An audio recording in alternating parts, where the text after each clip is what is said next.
Hello students, आज हम chapter को एक बार रिवाइज करेंगे।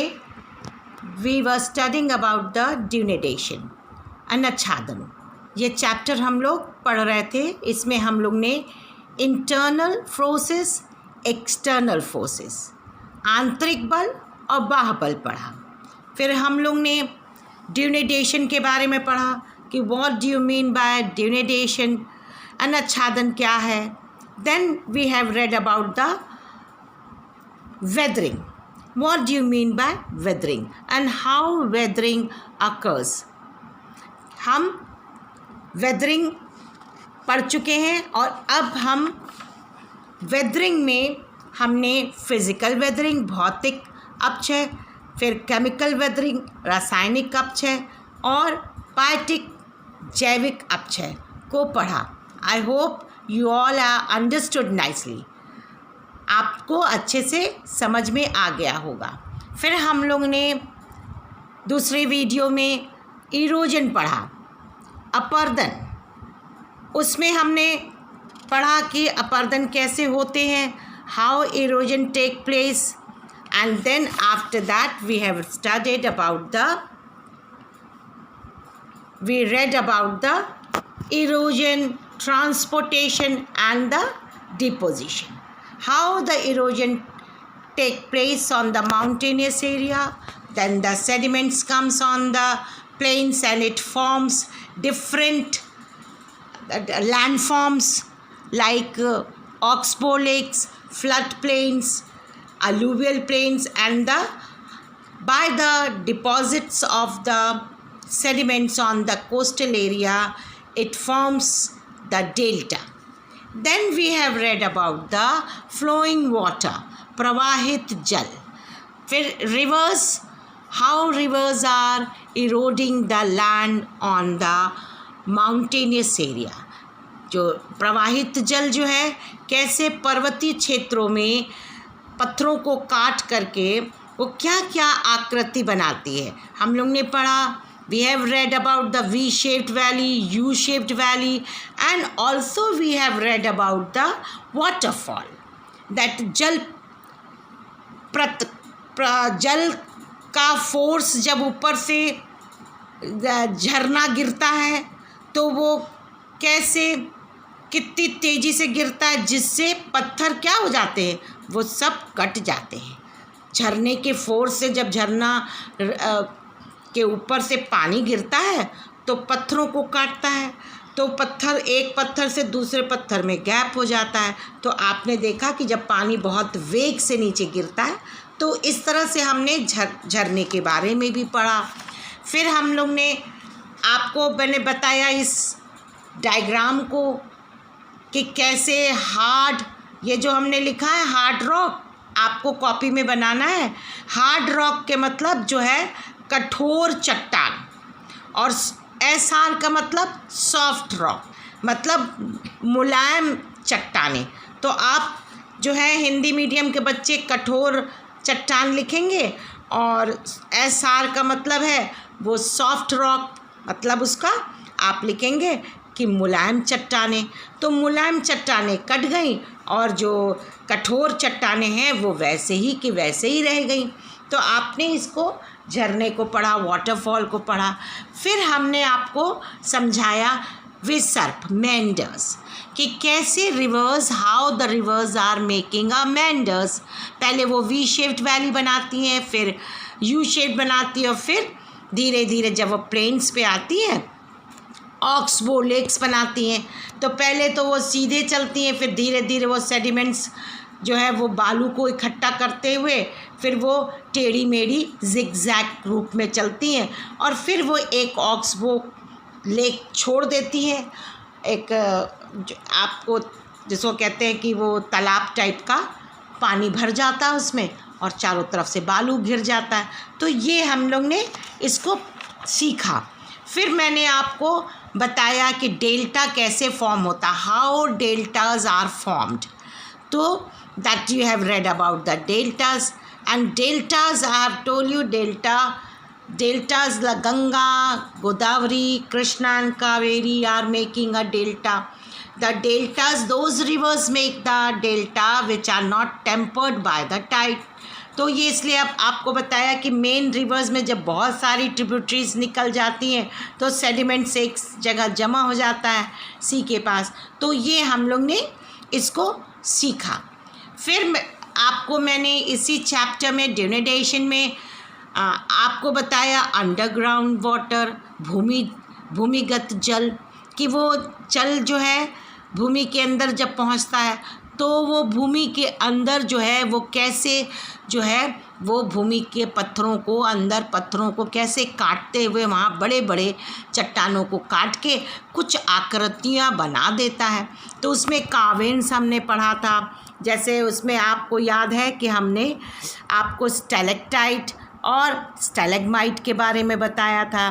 तो मैंने बताया था स्टैलेक्टाइट जैसे आपको बताया था ड्रॉप बाय ड्रॉप, और उसमें कैल्शियम कार्बोनेट क्या हो जाता है, वो जमा हो जाती है। तो छत पे जैसे पिलर्स के टाइप का, जैसे छत पे पंखा टपकता है लटकता है, उसी तरह वो पिलर्स भी लटक जाते हैं। तो वाटर इवापोरेट हो जाता है और कैल्शियम कार्बोनेट का जो पिलर्स है वहीं छूट जाता है। तो आपको ये मैंने बताया, सिखाया कास्ट टोपोग्राफी। तो इसलिए आपने ये सब अच्छी तरीके से आपने इसको सीखा है।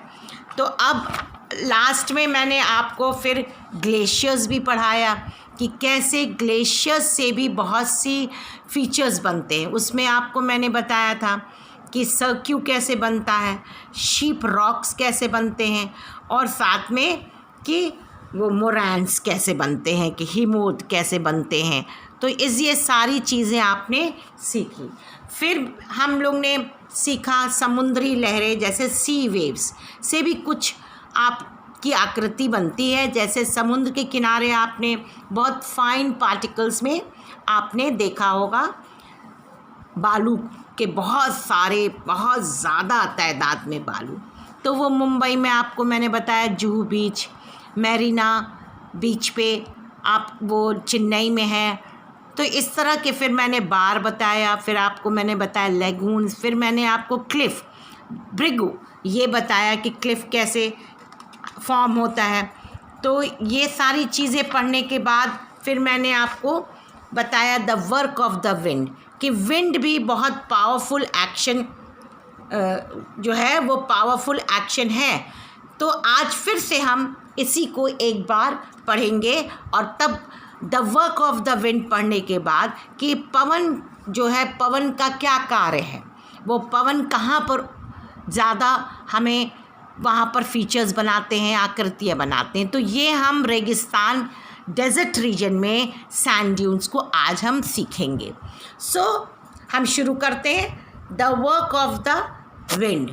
Wind is a powerful external force of denudation in the absence of moisture and vegetation. Particles of soil are easily loosened in desert region. They are freely picked up by the high velocity of winds or storm. जैसा कि मैंने इसके पहले वाले video में भी आपको बताया था और यहीं ख़त्म किया था। आज फिर से इसको कंटिन्यू कर रहे हैं क्योंकि ये सैंड ड्यून्स के साथ लिंक करेगा, इसके साथ ही आपको जोड़ के मैं बताऊंगी।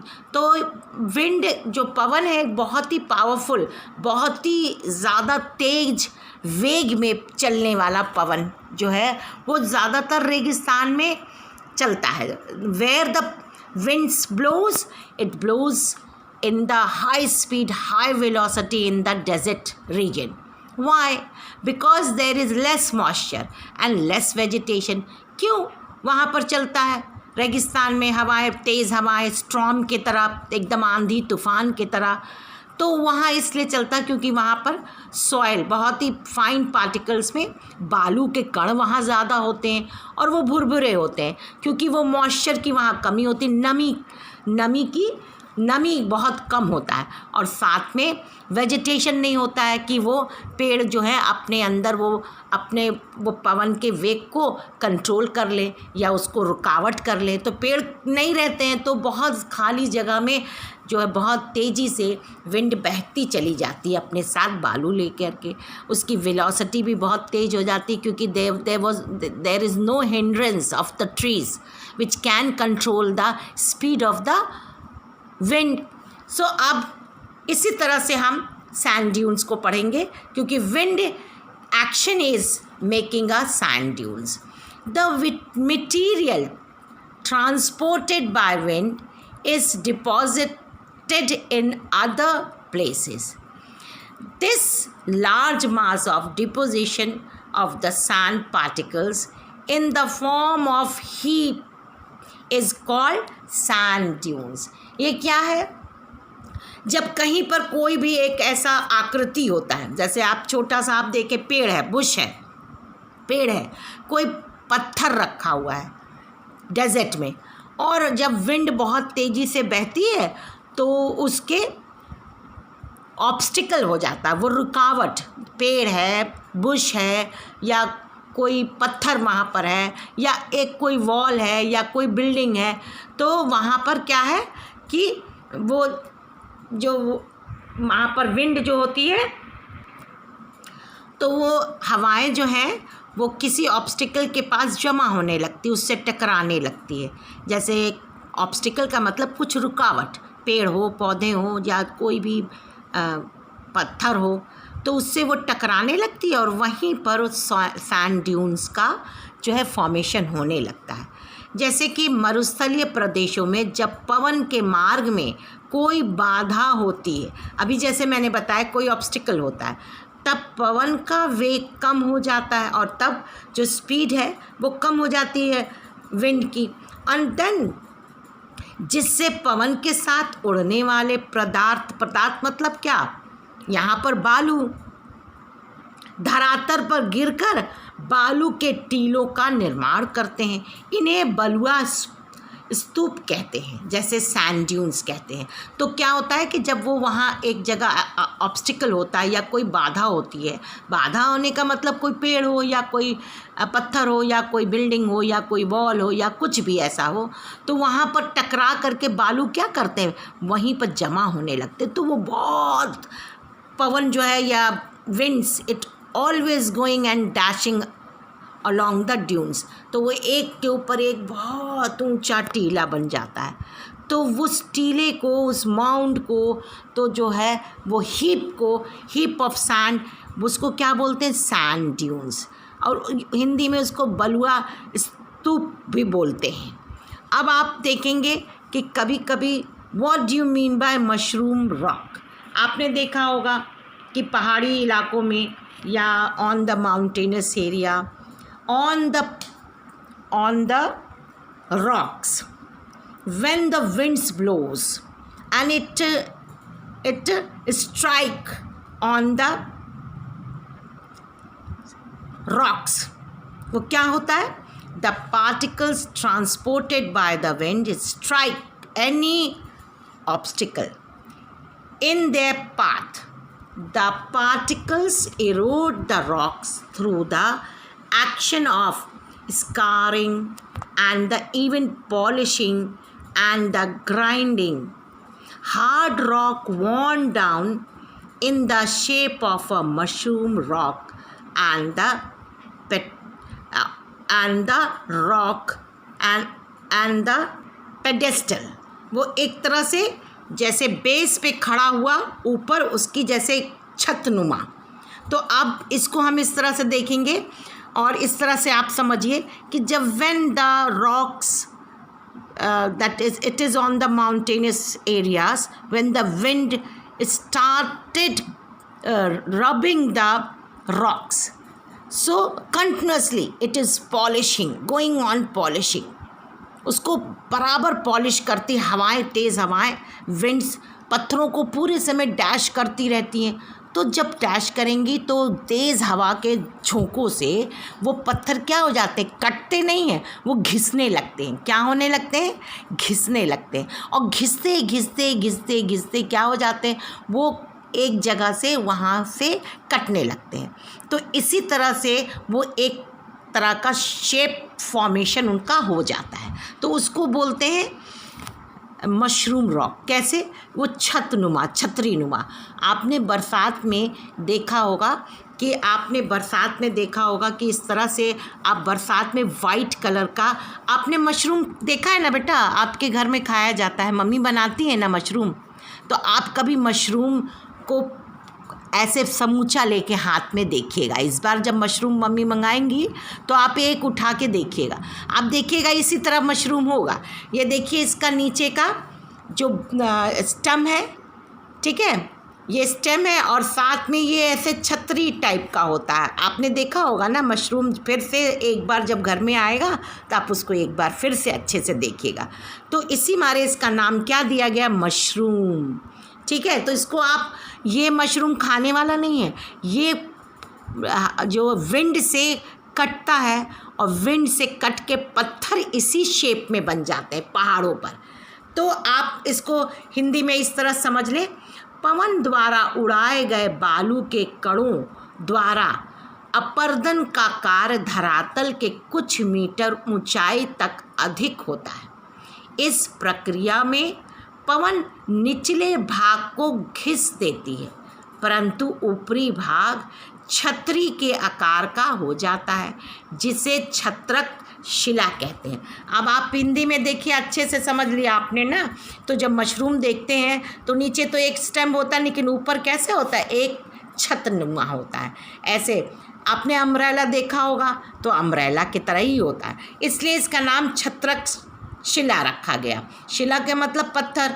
तो आपने देखा कि यहाँ पर अभी पढ़ के मैंने सुनाया कि ये पत्थर के बेस को जब कुछ मीटर ऊंचाई तक क्या होता है, ये पत्थर ये कट चुका है, ये तेज वेग से, बहुत तेज़ी से जब हवाएं इस पत्थरों को डैश करती हैं, बहुत तेज़ी से इसको डैश करती हैं, तो ये एकदम इसके सारे पार्टिकल्स यहाँ से इरोड हो जाते हैं। और तब इरोड होके ये क्या करते हैं, ये यहाँ पर एकदम पतले हो जाते हैं। लेकिन इसका बेस, यहाँ पर हवाएं नहीं है, देखिए यहाँ पर हवा नहीं है, तो ये बेस नीचे कट जाता है और इसका जो छतनुमा जो इसका बेस है तो वो वैसे ही रह जाता है। तो आज हम ये ड्यूनेडेशन चैप्टर को ख़त्म करते हैं और नेक्स्ट वीडियो से रिवीजन शुरू करेंगे। I hope you all are understood the chapter. Thank you students.